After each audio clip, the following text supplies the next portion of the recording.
So I'm like, yeah, let me prepare the onboarding to you, da. And he started to send requests, right?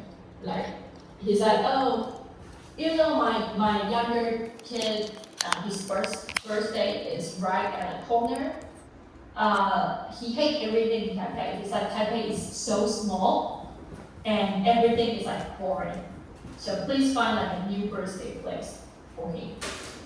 And then at that time, I think I started to get this red flag, right? Because he said Taipei is like a shithole and Taipei is like no fun. Taiwan is not cool. He used to spend lots of time in China. He thinks Beijing is so big and Beijing is so fun, like Taiwan everything is like so bad and old and small, blah, blah, blah.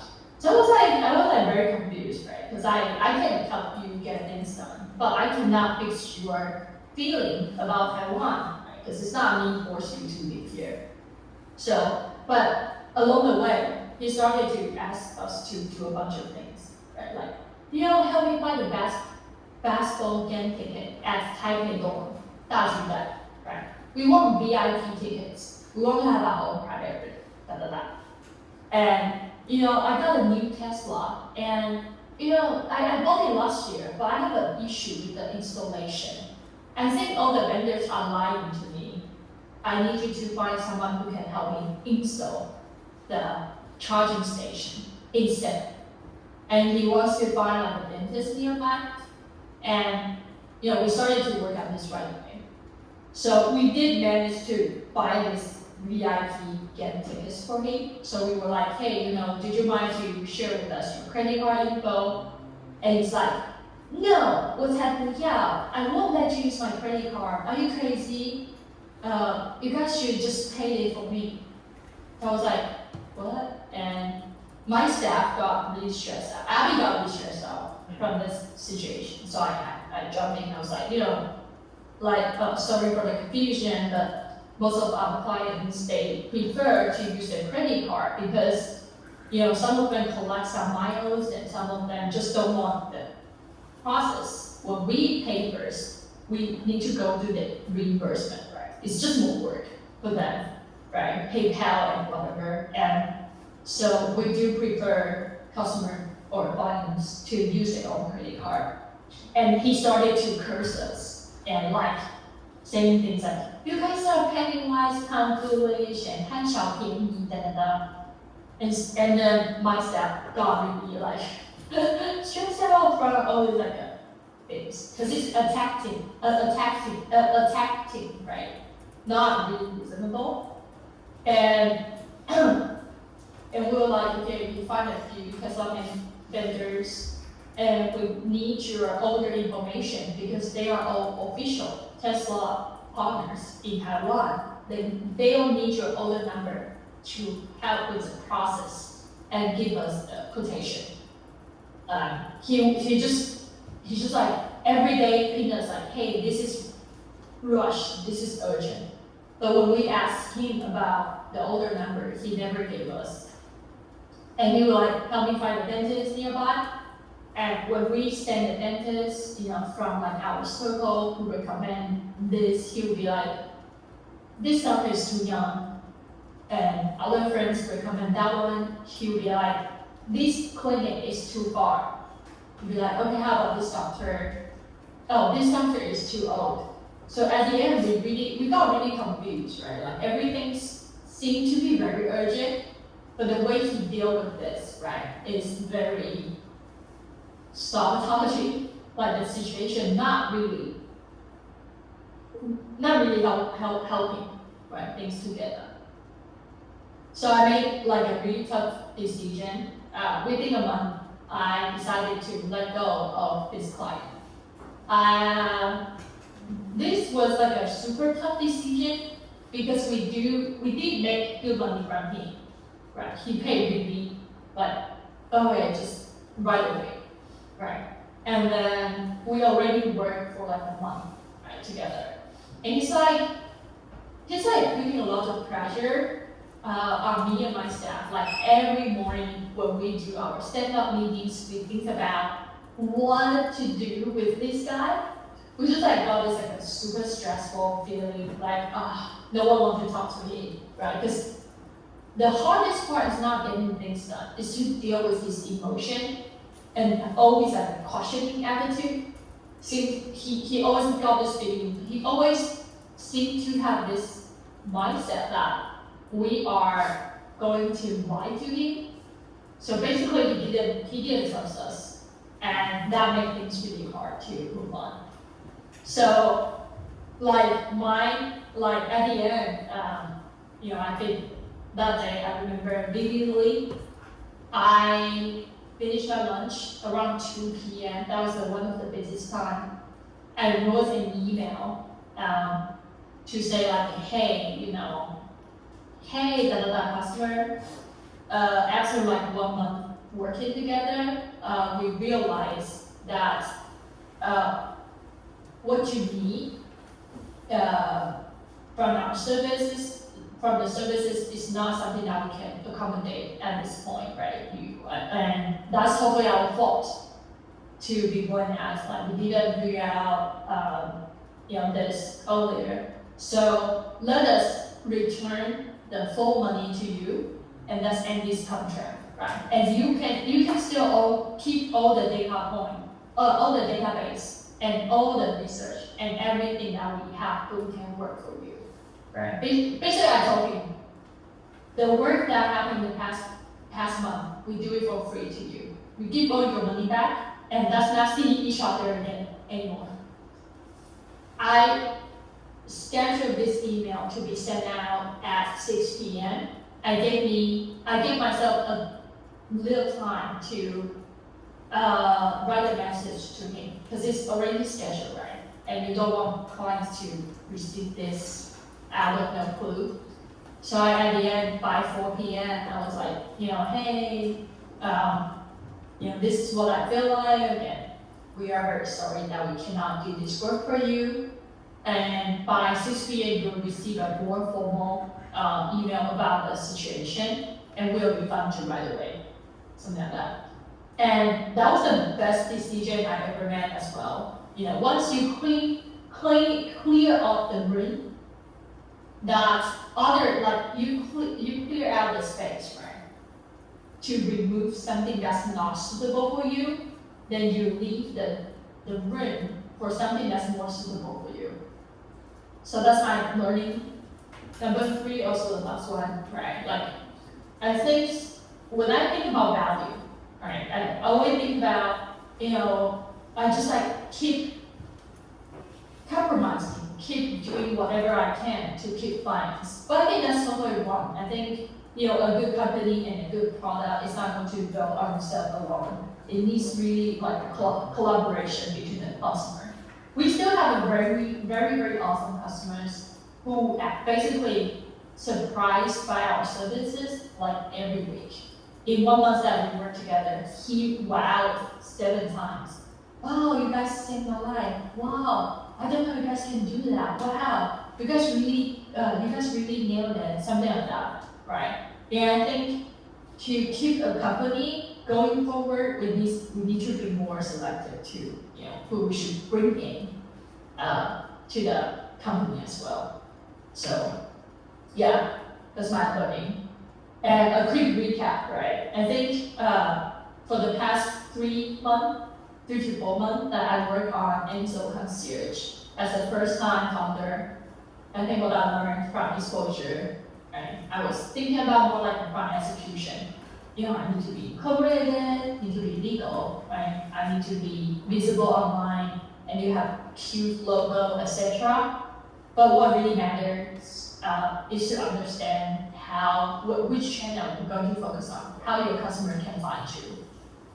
When it comes to hiring, try to hire someone who can solve the company problem or the client's problem, not solve your problem. Here, I mean my problem. And when it comes to value, I used to do things just because I could, right? I'm not the yes man to all clients. I'm okay, as long as there are money to make. But what I truly learned is a great company, right, really takes both sides effort. And it's okay to be more selective. You need to choose someone who really see your value, not someone who bully your value.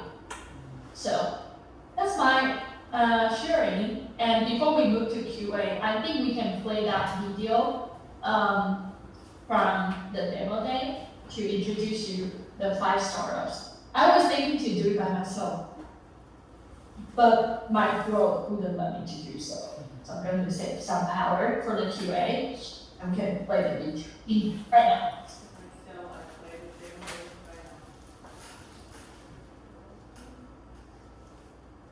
Just do a quick testing. If you cannot hear me, please send a message in the chat room. So, hello everyone. I guess you guys can hear me. Just do a quick testing. If you cannot hear me, please send a message in the chat room so we know that you can hear us. Otherwise, we're going to start in 10 seconds. Thank you.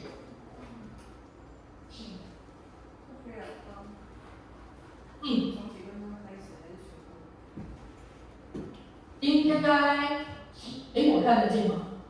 还是可以 share？ 我现在看不见。Okay, perfect. Good afternoon from Taipei, and good morning and good evening from everyone who joined from all over the world. This is Freya. I'm the general partner from A. 等一下。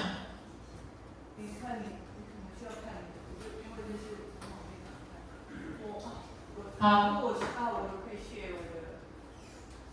好。可以从9分钟之后开始。对，9分钟之后开始。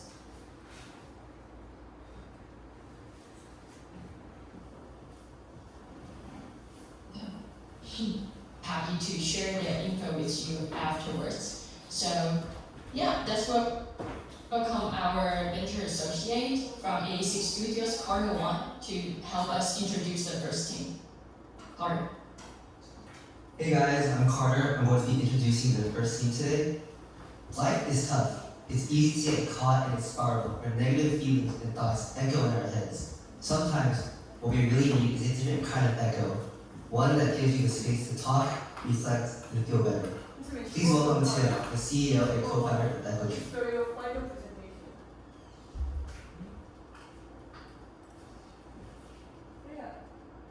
Hi guys. 好，怎么？你这样 mute。I got. 怎么？哦 ，OK，你说看重点是指，你说他们到时候期末报告，所以我需要提醒他。期末报告。一些重点。哦。我觉得就是那个他们应该要做哪一个那个，他们的 product market fit 应该要 target 什么样的 audience？Product market。对，就是他去，他是得 validate your product market fit。So because these 5 teams is for your final presentation, so each team just choose maybe 2 startup as your final report. And Priya said that the first thing is product market fit, and what's the second you suggest? The second thing is going to be, what will be the way to get more business to join the how to turn more, how do you say this? Like how to convert more non-pay. Wait a second. I think I need to get the full list of the. Okay, so the first team is Equity.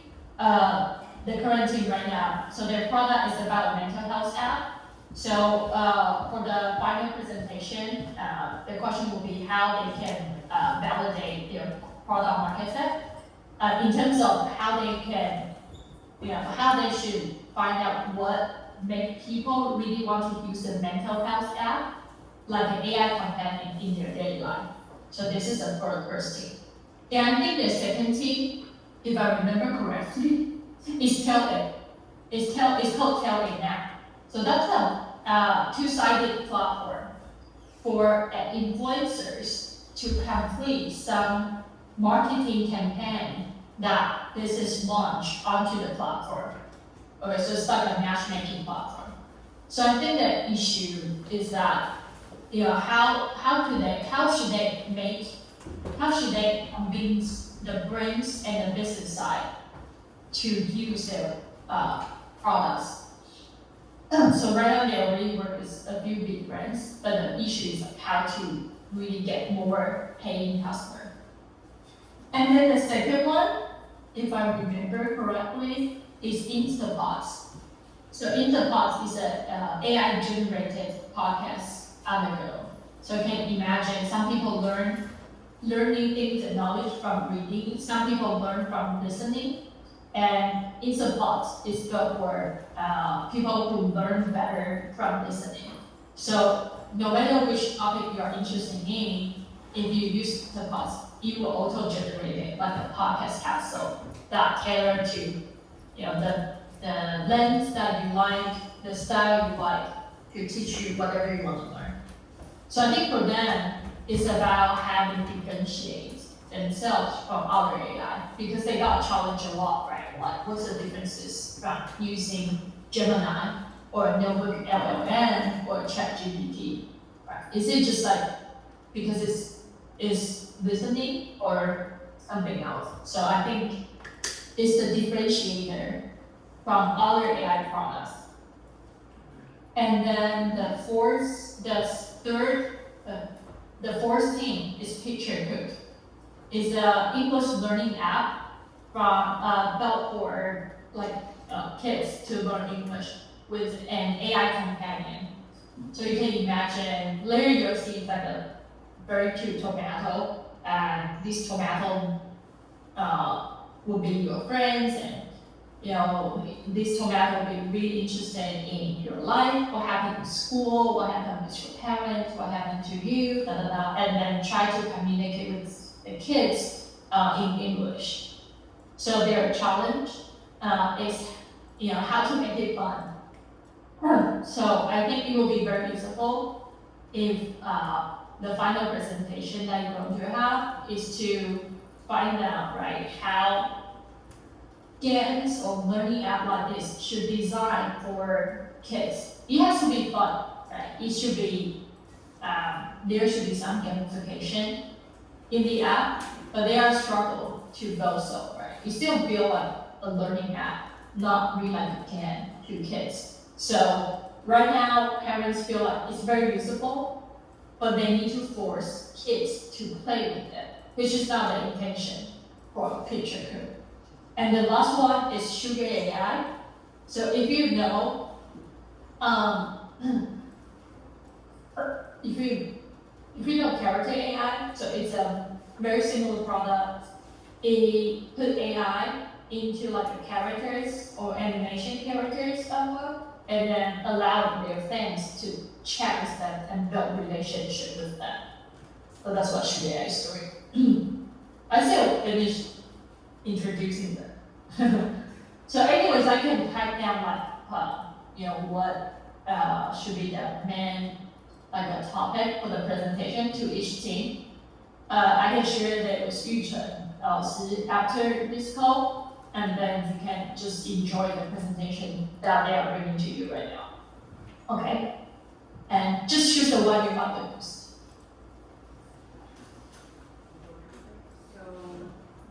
Guys, good morning and good afternoon. My name is Tim, with my co-founder Sharon today. Here we are Echo Tree, a mental health companion that helps you feel better, even on your worst days. So last year, I was in my darkest time of my life. I was always the positive guy like this, but the stress from my family, relationship, and the anxiety from failing people's expectation really got me. I felt more and more unhappy every day. So what I did was I went to different therapists, but the time, the money, and the need to explain to people why I'm going to therapy really made it hard to continue. It turns out there are billions of people just like me. According to the WHO, there are 3.2 billion people in the world reporting day-to-day anxiety and depression, and they are unhappy. But only 15% of all are receiving consistent therapy support. leaving 2.7 billion people waiting for a better solution. And that's where EchoTree comes in, a mental health companion that helps you unload your daily anxiety and depression. It's like a non-judgmental confidant in your pocket, ready to talk to you anytime, anywhere. Echo can chat with you 24/7, but we think chatting isn't enough.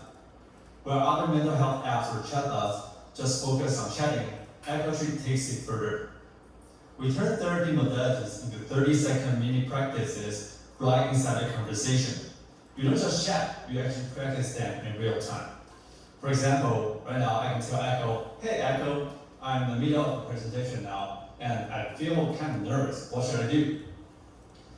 Echo can detect my emotion and decide for me this is the perfect time to do a quick breathing exercise. It will not only comfort me, but also guide me through the whole process using this interactive UI. So inhale, exhale. Just like that, I finished one practice on the spot. And that's how we turn chatting into real action. And with our daily self-care to-do list and mood tracker, we help you build the consistency that you get from a real therapy. With this unique flow, 84% of our users report improvement in mood in just 1 week. All you need is 3 minutes per day to make a real change. And in fact, our users use more than that. On average, EchoTree users spend more than an hour per week talking about their daily lives and processing their emotions. Our top 10% users use even more. They spend 7 hours and 15 minutes every week. That's like having a 4-hour therapy session every single day, which would have cost them $200 per hour. And with this engagement, our week-over-week growth rate is 27% over the last 10 weeks since our initial launch. The users love to use EchoTree because we deeply understand the problem. Truth be told, I actually have Tourette syndrome, and my co-founder Sharon is very in tune with emotion. Anxiety is basically built in our daily life, and we're dealing with it every single day, which helps us design EchoTree with true empathy. And that is why 31% of our users continue to use EchoTree after 1 month, doubling other mental health apps in the market. And the users are requesting more features. With $9.99 per month, we will introduce voice mode, mood analysis, customized auto journal where EchoTree writes the journal for you based on the conversation, and more premium features. We are not trying to replace therapy here, but compared to the traditional $200 per hour session, we do think that EchoTree can make mental health more accessible and affordable. And that gives us a $300 billion market opportunity. We're not only focusing on the US market, but also the Chinese-speaking countries in Asia where the mental health app, the mobile app, is still on tap. Again, my name is Tim, with my co-founder Sharon today. I'm the engineer, Sharon is the designer. We're 2-time founders. We have built 6 apps together from ground up, reaching 500,000 users and 600K in ARR in just 6 months. And this time, starting with our own struggles, we're packing our own experiences and healing tools into one simple app, not just to help ourselves, but those 3 billion people in the world in need. Today, we're inviting you to join our journey. We're raising $750K to reach our next milestones, which are 320K active users and $1 million in ARR. We will invest our own next 10 years into this because we truly believe that everyone deserves a safe space to talk, reflect, and feel better, even on their worst days. So please scan the QR code. Let's talk more about mental health and EchoTree. Thank you very much for listening.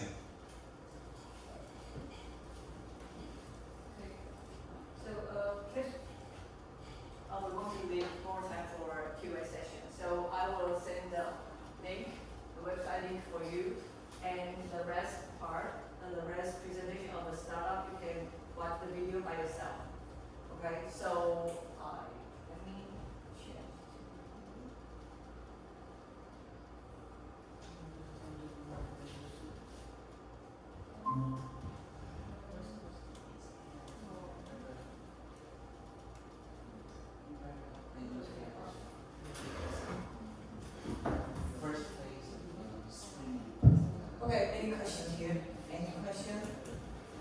question. Any question for Bria? English and Chinese? 有没有问题要问 Bria？中英文都可以。可以讲话听的，试试看。 Yeah, okay. Here's a question. Hello. Hi. So Hello. I have a question for a studio. Okay. So basically it's a company that makes startups, right? Not make if I'm right. startup, coach startup. What? Coach. Coach, yeah, okay, coach startups, and then you give 100K, if I'm not mistaken, for the startup to grow, right? Am I right? Please correct me if I'm wrong. Yes, I can hear you, but Okay. because of the microphone, Oh, there's like right. a little bit delay and echo. Right. Right. Right. So. So, Yeah. keep going. Okay. Can you hear me now? Yeah, I can hear you. Alright. Yeah. You just said like from 86, right? And then we Yeah. invested in 100K Yeah, and then you to a invest in- startup. Yeah. Sure. Yeah. So how do you curate those startups, and then how do you curate those startups that you give the 800K to?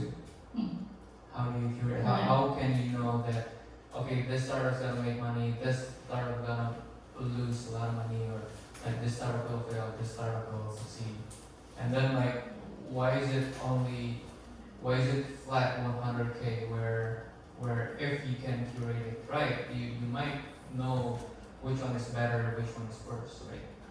So I think if you invest more in stuff in an idea that makes more money, it makes more sense if you invest more in that company instead of the others. But like how do you decide those things? Okay. So, what's your name? Hafid. Harvey? Hafid, yeah, Hafid.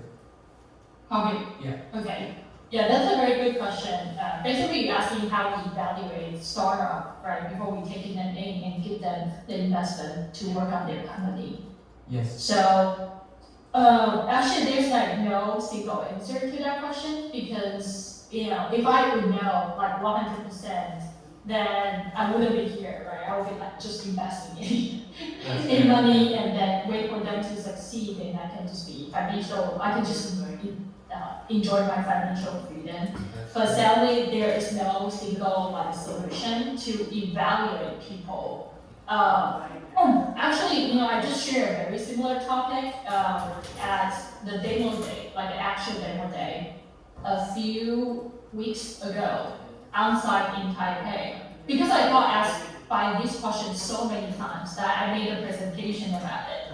Like how do I, right? Like because I'm the gatekeeper, how do I evaluate startups at the first place? And I use a matrix. I call them ego confidence matrix. Ego confidence metrics? Yeah, ego and confidence. Oh, Metrics. okay. Ego Yeah. and confidence metrics. Yeah, ego confidence matrix. So in short, basically, what I found out is for low ego, low confidence people is who I call good guys, Alright. right? Because low ego, low confidence. I'm not going to over-explain it, but I just go through the different type really quick. And high ego, low confidence is who I call fragile baby. So basically, it's about like a type of person who wants to show that they are stronger, they are better than who they really are. So they make really weird decisions that they basically have this insecurity issue. And anyways, for high ego, high confidence people, these are the type of people I call them charming assholes, like who appear to be very, charming and very good at fundraising and storytelling, But over time, they prioritize their own success over a company's success. Mm. So who are we really look for is low ego, high confidence people, who I call them humble leaders. These are the type of people, right? Like when you work with them, they want to grow, so they listen and they improve. They won't try to argue with you for what's right or what's wrong, right? They don't care. They basically don't care about whether or not they are right or wrong. They just care about, if this is the right decision to make, not if someone's right and someone's wrong. So that's a very different like a mindset to people. And over time, I think it really takes some time to work with one founder deep enough to know his or her true color. So even though I have this matrix, I still don't know because people disguise, right?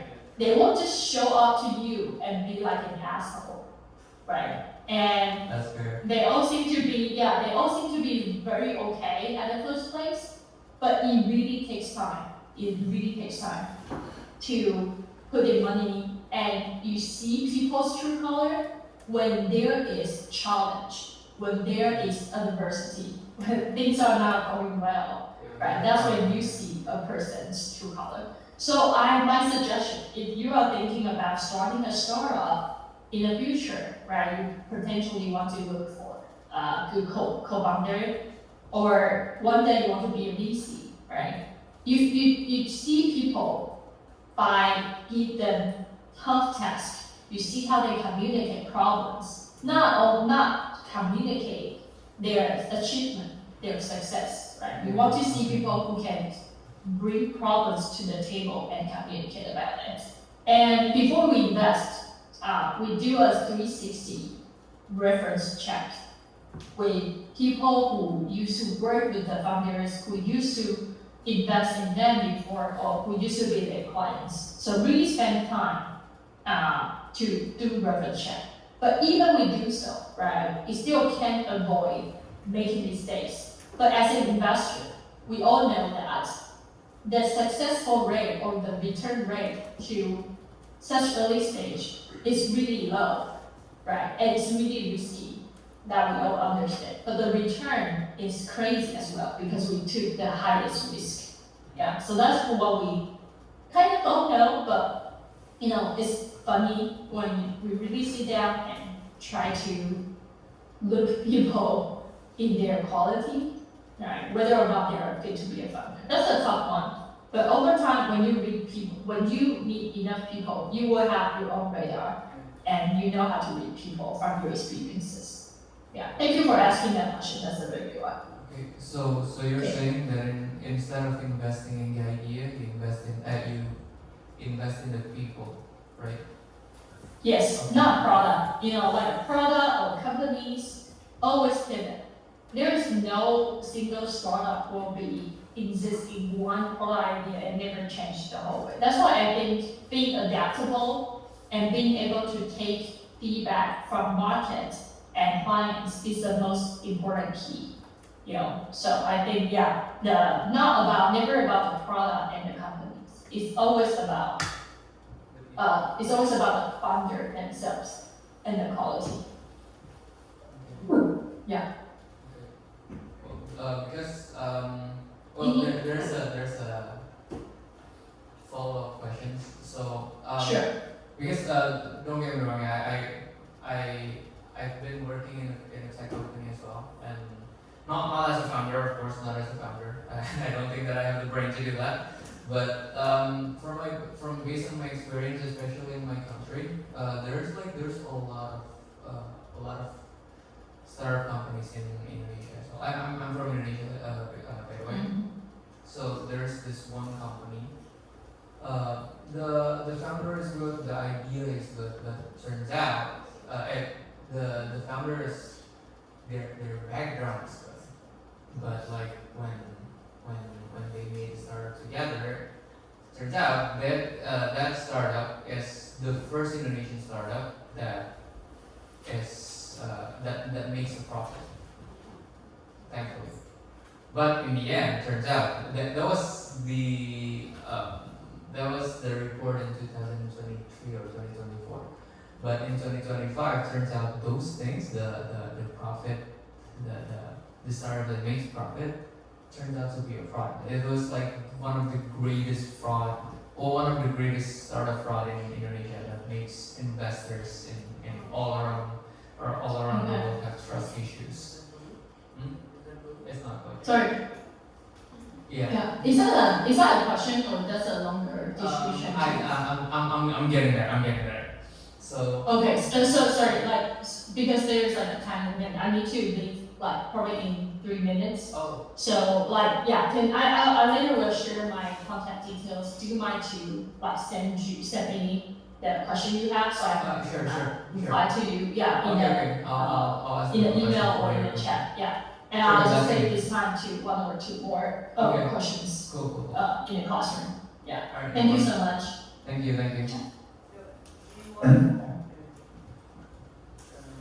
I won't take too much of time. So, like, my primary question is like you were giving an example about 2 people that you hired in the past, Dora and Abby. So, when we start a company, we understand that hiring a staff is a very, important aspect because staff is like the main people that work in the company. So, what are the key lessons that you have learned in your experience about hiring a great staff? Yeah, I guess hiring a great staff, this is really tricky because, I did one at the first place, right? I hired Dora instead of App, right? I think what I learned is that I guess, first figure out why do you need to hire, right? I think I didn't ask myself that question more clear. So I always, by instinct, I'll be like, just someone who can take the stuff from my plate and just run some errands for me. But then I didn't realize I need a staff who can be also external, right? They can communicate with the clients. They can get things done by themselves, not necessarily through me, right? I think I didn't get that clear at the first place, so at the end I hired the wrong people. And I also think, hire someone who can bring things to discuss upfront. For example, when I talk to Abby, right, she's like, I'm moving to Shanghai. This job seems to be very interesting to me, but I'm moving to Shanghai. Are you okay if I work remotely? I could potentially have another full-time job. Are you okay with that too? She tried to tell me the difficulties that is what might be happening in the future. But for Dora, she's like super proactive. She's like, no problem at all. Everything's like no problem, right? But then when I really hired her, everything is a problem to her, right? She'd be like, oh, you want me to come to Taipei? So are you going to cover the costs? Like I'm going to take a bus or I'm going to take HSR? And when I come to Taipei, are you going to pay the bus ride to your office? And if I call clients, are you going to pay my phone bill? Like she got always like She was demanding. crazy things like afterwards, right?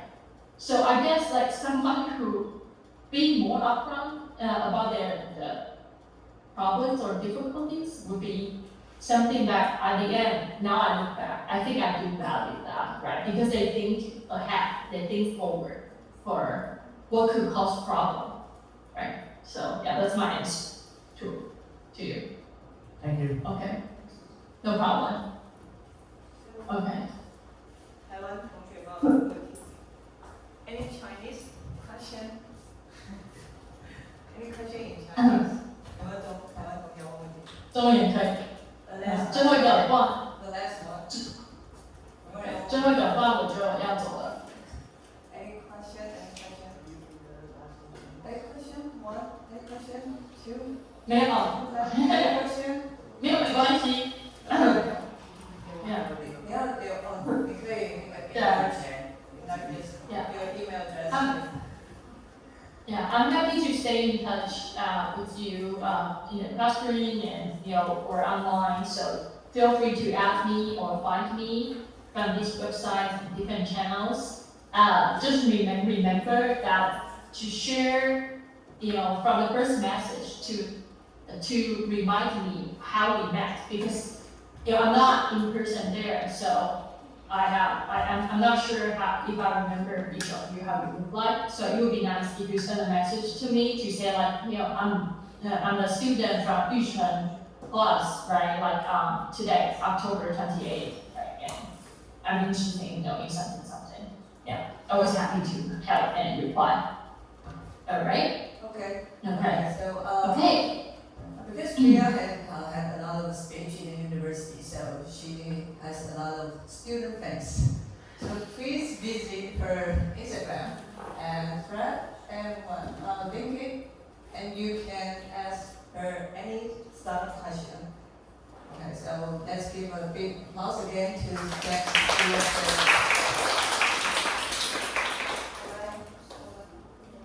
Okay. Thank you, Chen. Thank you, guys. Bye bye.